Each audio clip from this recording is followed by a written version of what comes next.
Hello बच्चों।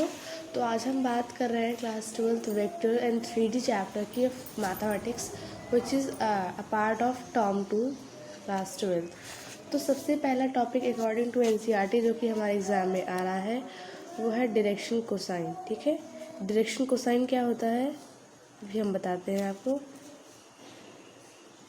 सबसे पहले होता है कि 3D में हम पहले तीन एक्सिस की बात करते हैं। 2D में हमने 2 एक्सिस की बात की, इसलिए हम 3 एक्सिस की बात करते हैं।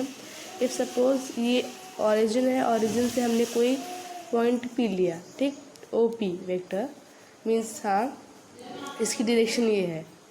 तो इसमें से जो अल्फ़ा बनता है ये अल्फ़ा, ये बीटा और ये गामा, सॉरी गामा है, ऐसे बनता है अल्फ़ा बीटा एंड गामा।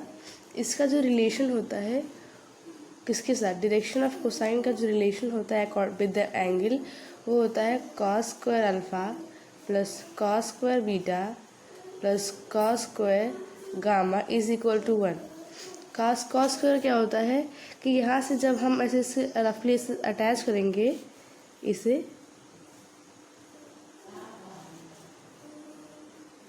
तो क्या होगा कि इस वेक्टर से जितना भी एंगल बन रहा होगा उसे हम कहते हैं एल। कॉस अल्फ़ा को हम बोलेंगे L square plus M square plus N square is equal to 1। ये दोनों बहुत इम्पॉर्टेंट रिजल्ट होते हैं इसके, जहाँ पे L square M square N square जो होता है वो डायरेक्शन रेशियोज होता है। अब हम बात करते हैं डायरेक्शन रेशियोज क्या होता है। डायरेक्शन जो रेशियो होता है वो हमको ये बताता है कि ये डायरेक्शन कोसाइन होते हैं। Direction L square plus M square plus N square क्या होता है, डायरेक्शन कोसाइन होते हैं, जो कि ये यूनिक होते हैं किसी भी वेक्टर के लिए या फिर किसी भी पॉइंट कोऑर्डिनेट्स के लिए। ये डायरेक्शन कोसाइन होते हैं, यूनिक होते हैं। जबकि जो ABC होता है, A, B, C, ये होते हैं DRs, ठीक है, डायरेक्शन रेशियोज, जो कि नॉट यूनिक होते, मीन्स हम सेम भी ले सकते हैं कहीं कहीं। एग्जाम्पल, क्योंकि हमें इसमें मैग्नीट्यूड लेना होता है डायरेक्शन रेशियोज का, इसलिए अगर हम मान लो R is equal to i cap plus 1 i cap plus 2j cap plus 4k cap लेते हैं, तो जो यहाँ पे डायरेक्शन कोसाइन है वो तो है 1, 2, 4, ठीक है। और जो इसका वो है मैग्नीट्यूड वो है, इसका मैग्नीट्यूड लेंगे तो 1 square plus 2 square plus 4 square आ जाएगा, ठीक। तो ये हो गया इसका यूनिट वेक्टर, ठीक। पर जो डायरेक्शन रेशियोज होते हैं वो सबका लास्ट में क्या होता है, मान लो हम यहाँ पे -1 भी लिए होते, -2 -4, तो जब हम इसका मैग्नीट्यूड निकालते हैं तो ये पॉजिटिव हो जाता है। तो इससे हमें मतलब इससे क्या होगा कि अगर हम माइनस लें तो भी पॉजिटिव होगा, प्लस लेंगे तो भी पॉजिटिव होगा। तो इसका मतलब ये कि ये जो होता है वो यूनिक नहीं होता है। जो DRs होते हैं यूनिक नहीं होते, और DCs होते हैं वो यूनिक होते हैं। अब as per the NCERT next topic क्या है, direction cosine of a line passing through 2 points. हमने एक पॉइंट की बात की, अब अगर हम इसको 2 पॉइंट्स की बात करते हैं,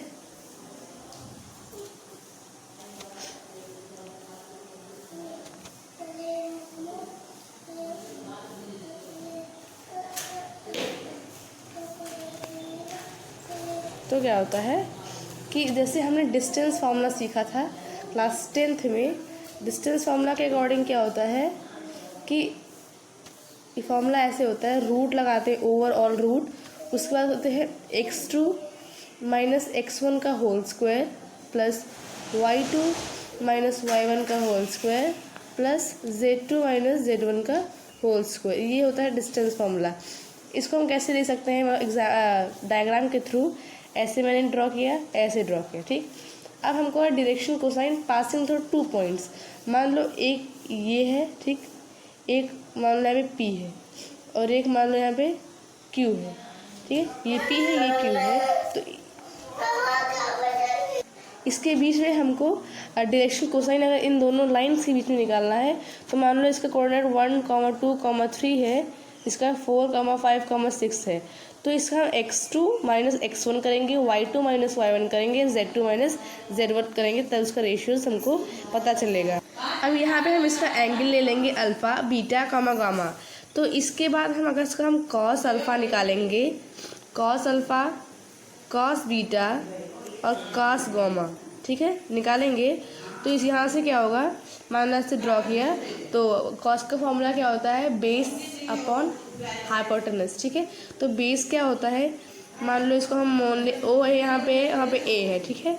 तो एक्स ये होगा x2 minus x1 upon P Q, ठीक है। तो पहले हम यहाँ से ले लेते हैं, तो x2 minus x1 upon base ये हो गया, अपॉन हाइपोटेनस क्या होगा ओ ए, ऐसे होगा y2 minus y1 upon O ए, और इसमें होगा z2 minus z1 upon O ए, ठीक है। तो ये क्या हो गया, ये हो गया इसके coordinate, means cos alpha, cos beta, cos gamma की वैल्यू, ठीक है। डिस्टेंस फॉर्मूला हमने सीख लिया है।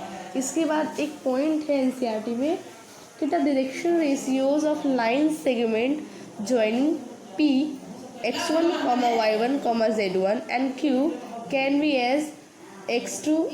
इट मीन्स दैट अगर हमको 2 पॉइंट दिया हो, कोई भी अगर हमको 2 वेक्टर या फिर 2 पॉइंट दिया हो, तो हम उसका डायरेक्शन रेशियोज कैसे निकालते हैं, dr, उसका हम कैसे निकालते हैं, x2 माइनस x1 करके, y2 माइनस y1 करके एंड z2 माइनस z1 करके। ये हम एज अ नोट कर सकते हैं, इसको हम मार्क कर दिए हैं। उसके बाद क्या होता है कि हमारी आ जाती है फर्स्ट एक्सरसाइज बात करती है, बड़ी सिंपल है। पहला क्वेश्चन है कि if a line makes angle 90, 135, 45 with the x, y and z axis respectively, find it direction cosine. तो हमने सीखा कि डायरेक्शन कोसाइन का जो एक रिलेशन होता है, एक और मात्र रिलेशन है, cos square alpha plus cos square beta plus cos square gamma is equal to 1 होता है कि नहीं होता।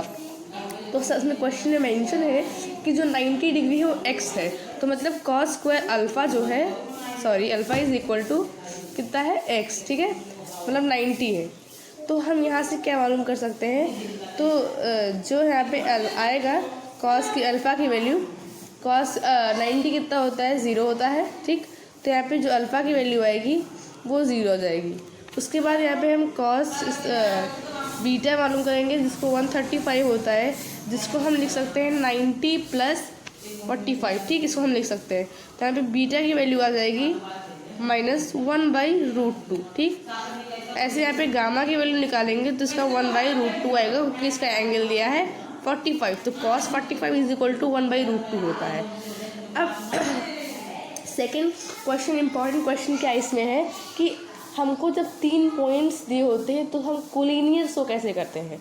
तो एक मतलब पॉइंट नोट करने के लिए है कि अगर हमें कोलिनियरिटी शो करनी है तो कोलिनियर का मतलब ये होता है कि एक लाइन हो मीन्स पैरेलल हो, कोलिनियर मीन्स होता है पैरेलल।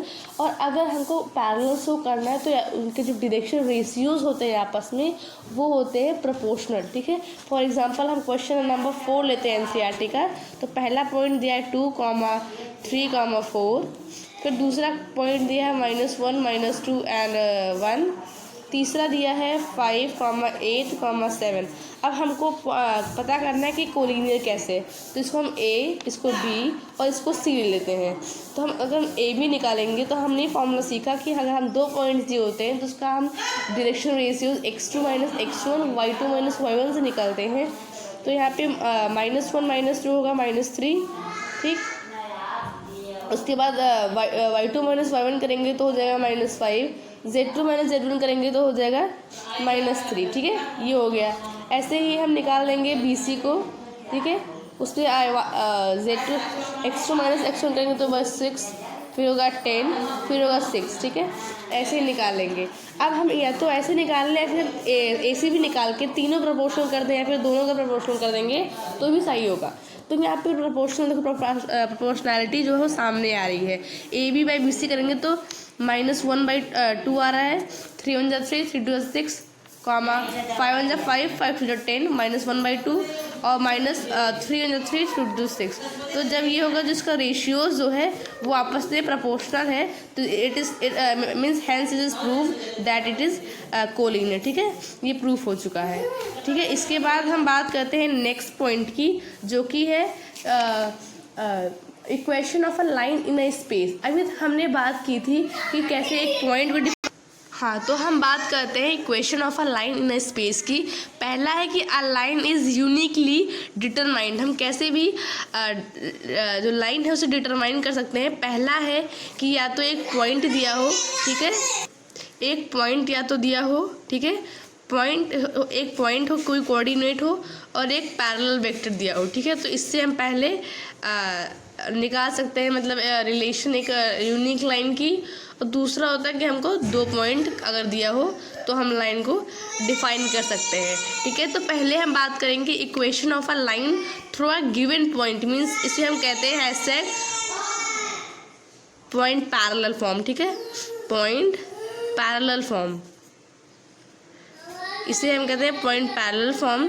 तो सबसे पहले हम यहाँ पे ड्रॉ करेंगे डायग्राम इसका, कि मान लो यहाँ एक ओरिजिन है, ये है वेक्टर x, ये x है, सॉरी ये x है, ये y है और ये z है। हम कोई भी ले सकते हैं x y z। तो यहाँ से जब हम एक वेक्टर ड्रॉ करेंगे, मान लो उसका नाम रखते हैं p। ठीक, हमें पॉइंट पैरेलल फॉर्म चाहिए, तो हमने यहाँ पे ड्रॉ किया पॉइंट p।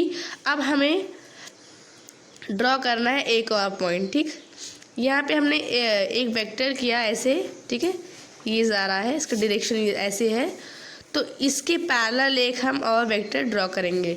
ये पॉइंट है, ये, ठीक है, ये पॉइंट है और ये एक नेक्स्ट वेक्टर है, इसको पैरेलल हम बोल सकते हैं। ठीक है, तो ये पॉइंट पैरेलल का फॉर्म हो गया। इसको हम बोलते हैं आर वेक्टर, रिजल्टेंट वेक्टर।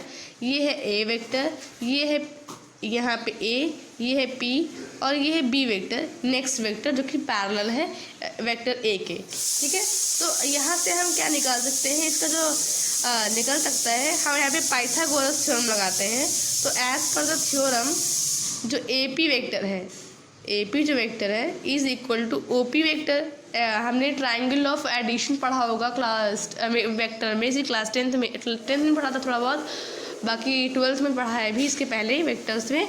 तो हमें एडिशन ऑफ वेक्टर यहाँ पे निकालेंगे, तो जो ए पी वेक्टर होगा वो ओ पी वेक्टर, जो ओ पी वेक्टर माइनस ओ ए वेक्टर हो जाएगा। ठीक है, वेक्टर के एडिशन लेंगे यहाँ पे। तो यहाँ पे जो ए पी वेक्टर है, मीन्स ए पी वेक्टर, इसे हम कह देंगे पैरेलल टू बी वेक्टर। तो मतलब जो चीज़ दो लाइन अगर पैरेलल होती हैं तो उनके जो रेशियोज थे प्रोपोर्शनल होते हैं, हमने सीखा ऐसा। तो इसको हम लैम्डा टाइम्स बी लिख सकते हैं, क्योंकि ये दोनों पैरेलल हैं बी। ठीक है, और ओ पी को हमने यहाँ पे आर माना हुआ है। ठीक है, आर वेक्टर माइनस इसको हमने ले लिया ए वेक्टर। ठीक है, यहाँ से इसके बाद तो हम इसका रिलेशन निकाल सकते हैं, R vector is equal to A plus lambda B vector. ठीक है, ये है इसका vector formula, vector form I mean कह सकते हैं वेक्टर फॉर्म। ठीक है, ये बहुत मतलब ये इंपॉर्टेंट वन है। इसके बाद हम इसका निकालते हैं कार्टेशियन फॉर्म। कार्टेशियन फॉर्म क्या होता है कि हम इसको एक्स वाई जेड एक्सिस में, I mean X Y Z की फॉर्म में इसका फॉर्मूला निकालते हैं। तो सिंपल सा फॉर्मूला आता है, मान लो हमने ले लिया आर को हम क्या लेते हैं, एक्स आई कैप प्लस वाई जे कैप प्लस जेड के कैप। ठीक है, ये हो गया आर क्या होता है यहाँ पे, आर होता है position vector of any point. ठीक है, पोजीशन वेक्टर हो गया। इसके बाद नेक्स्ट बात करते हैं ए क्या होता है, ए होता है x1 आई कैप प्लस y1 जे कैप प्लस z1 के कैप। ठीक, ये आर है, ये ए है, वेक्टर होगा दोनों। इसके बाद हम बात करते हैं वी वेक्टर की। वी को क्या लेते हैं, a i cap plus b j cap plus c k cap. हमेशा याद रखो, जैसे जो फॉर्मूला होता है R is equal to A plus lambda, B vector होता है, वेक्टर हम निकाल सकते हैं। तो जो बी होता है वो हमेशा हमको डायरेक्शनल रेशियोज देता है। तो हम अगर ऐसे फॉर्म में इसको पुट करेंगे तो एक्स माइनस, पहले है आर माइनस फॉर्मूला था आर माइनस ए, तो एक्स माइनस x1 लिखेंगे। ठीक, अपॉन वेक्टर ए हो जाएगा, कॉमा y माइनस y1 करेंगे अपॉन वेक्टर b हो जाएगा, कॉमा z माइनस z1 करेंगे अपॉन c हो जाएगा। ठीक है, ये बहुत इंपॉर्टेंट फॉर्मूला है जिसको हम कहते हैं कार्टेशियन फॉर्म। ये कार्टेशियन फॉर्म है। ठीक है, तो ये दो फॉर्मूला हो गया। अगर हम यहाँ पे a b c, ये क्या होता है, डी आर्स होते हैं, सॉरी डी आर्स होते हैं ये। अगर हमें इनकी जगह पर डी सीज भी दिए हों, डायरेक्शन कोसाइंस अगर हमको दिए हों, जैसे एल एम और एन, तभी भी हम यहाँ पे प्लेस कर सकते हैं L M N. A B C की जगह पर हम एल एम एन अगर पुट कर देंगे तो भी इस जो फॉर्मूला होगा वो सही होगा। लिखा है, नोट करके इसको लिख लो कि if L M N are the direction cosine of a line.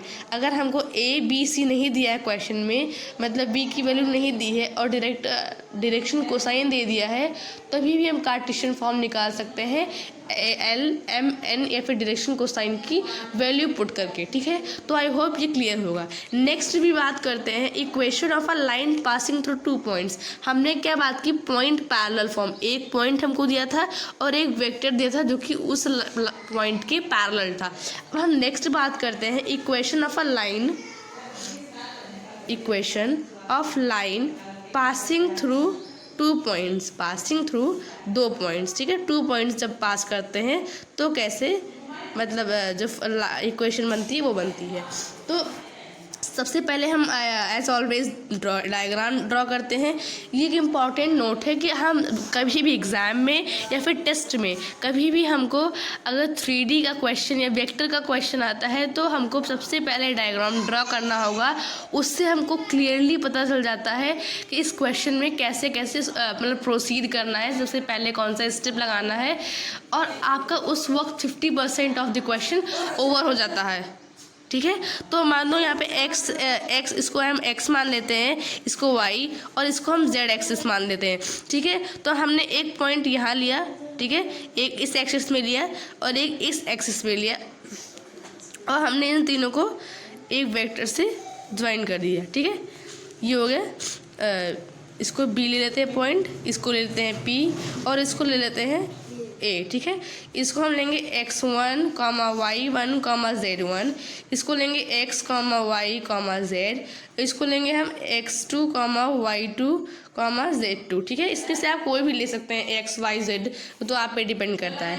ठीक है, तो इसको हम a वेक्टर ले लेंगे, इसको हम r वेक्टर ले लेंगे और इसको हम b वेक्टर ले लेंगे। ठीक, तो इससे हम कैसे निकालते हैं, according to the addition law of vector, vector addition law जो हमने पढ़ा था वेक्टर्स में, उसके अकॉर्डिंग क्या होगा कि जो वेक्टर r है, यहाँ पे जो वेक्टर r है वो r माइनस a करेंगे। जब हम r को माइनस a के साथ डिनोट करेंगे तो r vector minus a vector is equal to lambda times v vector minus a vector. हमने कैसे, मतलब हमको कैसे पता चला कि देखो हम यहाँ पे डायग्राम से समझते हैं। सबसे पहले क्या हो, जो r वेक्टर है, ये जो r वेक्टर है मीन्स OP जो वेक्टर है, OP vector minus OA vector. ठीक, OP vector minus OA vector is equal to lambda times B vector जो होगा OB vector minus OA vector. ठीक है, तो यहाँ पे लैम्डा टाइम्स हमने क्यों लिखा, क्योंकि जो ये इसका सब्ट्रैक्शन, मतलब OP माइनस OA का जो होगा वेक्टर का जो रिजल्ट आएगा वो इज इक्वल टू होगा OB का वेक्टर माइनस OA वेक्टर के। ठीक है, तो ये दोनों आपस में इक्वल होंगे, इसीलिए हमने इसे कांस्टेंट मीन्स लैम्डा टाइम्स इसको हमने कर दिया है। इसके बाद जब इसको हम साथ में करेंगे तो इसका फॉर्मूला आएगा R vector is equal to A plus lambda times B vector minus A vector.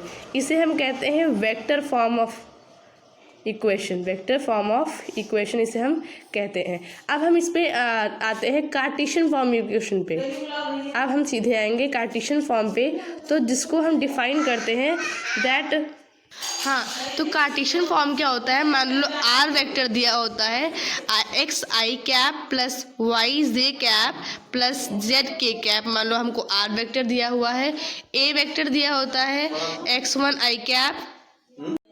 हाँ, तो अब हम बात करते हैं equation of a line passing through points का कार्टेशियन फॉर्म। तो मान लो हमको वेक्टर r दिया हो x i cap plus y j cap plus z k cap, और a वेक्टर दिया हो x i cap plus y j cap plus z k cap, b vector x2 i cap plus y2 j cap plus z2 k cap. तो as per the vector form हमने लिखा था r vector is equal to a plus lambda b minus a vector, जो कि हमने diagram से पहले first video में समझ चुका है।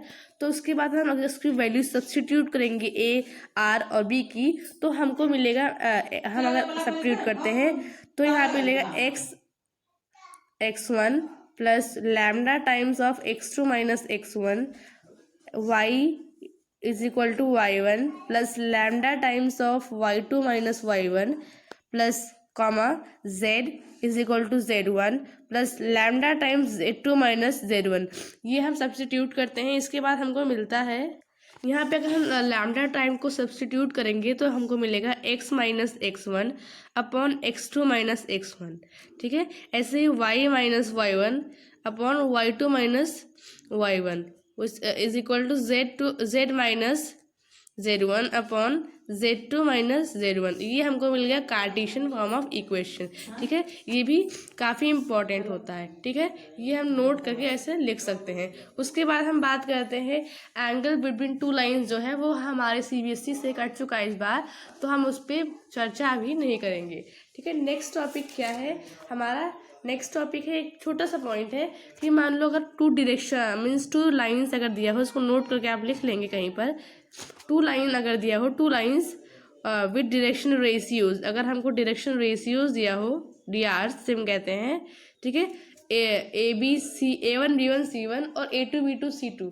तो अगर थीटा जो है, अगर दो लाइंस के बीच में जो एंगल है वो 90 है, 90 है, तो उसका जो वेक्टर होगा, मतलब जो मल्टीप्लाई होगा A1 A2 plus B1 B2 plus C1 C2 किसके इक्वल होगा? 0 के इक्वल होगा हमेशा। ठीक है, क्या हमने सीखा इसमें कि यहाँ पे हमें अगर दो लाइन दिया हुआ है, उसके DRs दिए हुए हैं, तो अगर दो लाइन के बीच में जो एंगल बन रहा है वो अगर 90 है, तो जो दोनों लाइन होगा उसका जो प्रोडक्ट होगा उसके DRs का, वो इज इक्वल टू 0 होगा। ठीक है, नेक्स्ट है कि इसको हम परपेंडिकुलर वेक्टर भी मतलब ऐसा कंसीडर कर सकते हैं, क्योंकि थीटा जो है वो 90 डिग्री है। अब नेक्स्ट पार्ट ये है कि अगर वो दोनों जो लाइन है उसके बीच में जो थीटा की वैल्यू है वो 0 हो। ठीक है, मतलब वो आपस में परपेंडिकुलर हो, सॉरी पैरेलल हो, पैरेलल का कंडीशन होगा, तो क्या होगा वहाँ पे जो रेशियोज होगा A1/A2 is equal to B1/B2 is equal to C1/C2 होगा। वहाँ पे जो direction ratios of A1 vector upon A2 vector is equal to B1 vector upon B2 vector is equal to C1 vector upon C2 vector होगा। ठीक है, ये दोनों आप पॉइंट को नोट डाउन कर सकते हैं। ये दोनों बहुत ज़्यादा इंपॉर्टेंट पॉइंट हैं। ठीक है, थोड़ा छोटे पॉइंट इसलिए लोग स्किप कर जाते हैं, पर काफ़ी इंपॉर्टेंट है। इसके बाद हमने बात की थी शॉर्टेस्ट, मतलब बात करेंगे shortest distance between two lines. हमने क्या अभी तक पढ़ा है कि पैरेलल लाइंस होती हैं या फिर इंटरसेक्टिंग लाइंस होती हैं, पर यहाँ पर हम बात करेंगे सीधे स्क्यू लाइंस की, distance between two skew lines. Skew lines क्या होती हैं कि स्क्यू लाइंस पहले आपको हम समझा देते हैं। स्क्यू लाइंस वो लाइंस होती हैं जो कि नॉट इंटरसेक्टिंग होती हैं, जो इंटरसेक्ट भी नहीं करेंगी और ना पैरेलल रहेंगी। नॉट इंटरसेक्टिंग, ना इधर पैरेलल, ठीक है, ना पैरेलल रहेंगी आपस में, ना इंटरसेक्ट करेंगी। तो हम आपको बना के बताते हैं डायग्राम। मान लो ये वह लाइन और ये है लाइन। ठीक है, ये इसको हम पॉइंट लेते हैं A, इसको ले लेते हैं B, इसको C और इसको D। ठीक है, तो यहाँ पे क्या होता है, यहाँ पे मान लो ये B1 वेक्टर है। ठीक है,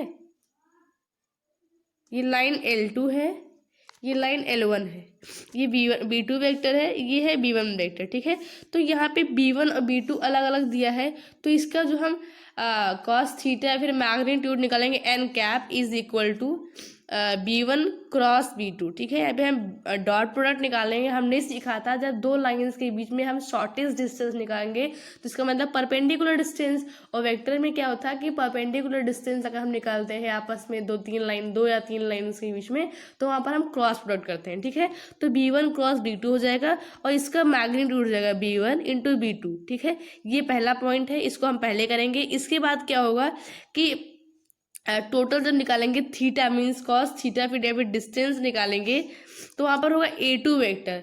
जो A2 वेक्टर होता है A2 वेक्टर इन माइनस होगा A2 vector minus A1 vector. यहाँ पे हमने यहाँ पे मतलब अगर हम लाइन ऑफ इक्वेशन लगाएंगे तो R is equal to A1 plus lambda B2 लगेगा, sorry A1 plus lambda B1, यहाँ पे लगा A2 प्लस लैम्डा B2। ठीक है, तो हमने पहले जब दोनों के बीच में डिस्टेंस निकालेंगे तो वहाँ के जो A2 होगा माइनस A1 करेंगे, फिर निकालेंगे डॉट B1 क्रॉस B2। ठीक है, यहाँ पे क्रॉस इसलिए कर रहे हैं क्योंकि आपस में जो लाइन है वो परपेंडिकुलर है। और फिर हम इसका मैग्नीट्यूड निकालेंगे B1 क्रॉस B2 का, जो कि हम कहते हैं यूनिट वेक्टर। ठीक है, इसे हम कैसे समझ सकते हैं, फॉर एग्जाम्पल हमको दिया है एक क्वेश्चन, पहले ये वेक्टर फॉर्म फिर ये वेक्टर फॉर्म हो गया आपका। ठीक है, इसको आप एज ए फॉर्मूला लर्न कर लीजिएगा। इसके बाद हम बात करते हैं कार्टेशियन फॉर्म, जो कि बहुत ज़्यादा इंपॉर्टेंट नहीं है पर यह आपको आपके सिलेबस में है तो आपको पढ़ना पड़ेगा। तो फॉर एग्जांपल हम कार्टेशियन फॉर्म लेते हैं तो L1 क्या होता है, डायरेक्शन कोसाइंस होते हैं। तो L1 is equal to x minus x1 upon a। ठीक है, A1 y minus y1 upon B1, z minus z1 upon C1। ये लाइन मतलब लाइन 1 के लिए ये फॉर्मूला है कार्टेशियन फॉर्मूला, जो कि हमने पहले पढ़ा है। Vector when 1 point pass through मतलब वेक्टर जब एक पॉइंट और एक पॉइंट पैरेलल फॉर्म में हमने पढ़ा है इसको, ये फॉर्मूला वही फॉर्मूला हमने लगाया है। और लाइन 2 के लिए भी हम वही सेम फॉर्मूला लगाएंगे तो बन जाएगा ऐसे y minus y1 upon B2 comma z minus z1 upon C2। अभी हम इसको जब आपस में इसका जो मैग्नीट्यूड निकालेंगे तो जो डायरेक्ट फॉर्मूला निकल के आएगा वो आएगा x2 minus x1 y2 minus y1 z2 minus z1। ठीक है, यहाँ पे लिख देंगे A1 B1 C1 A2 B2 C2।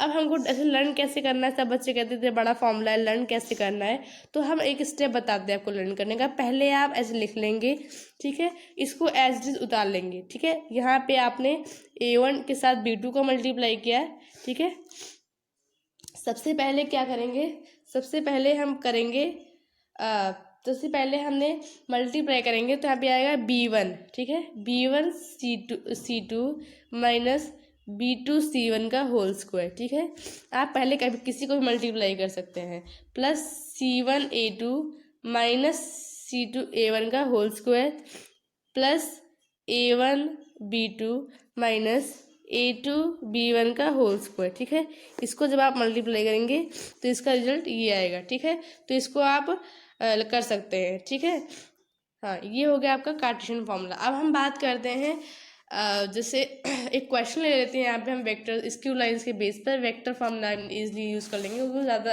Easy है। ठीक है, तो मान लो एक क्वेश्चन दिया है जिसका मान लो एक लाइन 1 दिया हुआ है, लाइन 1 है, उसका जो फॉर्मूला है A1 का, ए से डिफाइन करते हैं तो A जो है वो है I cap plus 2J cap plus 3K cap. ठीक है, ये है A1। A2 क्या है, 2I cap plus 9J cap plus 3K cap. ठीक, ये है A1, ये है A2। ये लाइन 1 के लिए है, ये लाइन 2 के लिए है। ठीक है, ऐसे ही हम लाइन 1 के लिए हम निकाल लेंगे B1। ठीक है, ऐसे ही लाइन 2 के लिए निकालेंगे हम B2। तो यहाँ पे हम क्या करेंगे, डायरेक्ट फॉर्म लगाएंगे, D is equal to B1 cross B2 निकाल लेंगे। मान लो x1 I cap plus y1 J cap plus z1 K cap है, x2 I2 J2 से दिया हुआ है। तो B1 क्रॉस B2 कर लेंगे, dot product of A2 minus A1 निकाल लेंगे, अपॉन में निकाल लेंगे B का जो पूरा होल मैग्नीट्यूड होगा उसको हम फाइंड आउट करके बस फॉर्मूला डायरेक्ट लगा देंगे। ठीक है, तो आई होप इसको क्लियर होगा। अब सेकंड पॉइंट में हम बात करते हैं direct distance between two parallel lines. अभी तक हमने बात की स्क्यू लाइंस की। स्क्यू लाइंस क्या होते हैं, नाइदर पैरेलल नॉर इंटरसेक्टिंग। ठीक है, जिसे हम कहते हैं अपना पैरेलल हो और ना इंटरसेक्ट करे। ठीक है, उसे हम कहते हैं स्क्यू लाइंस।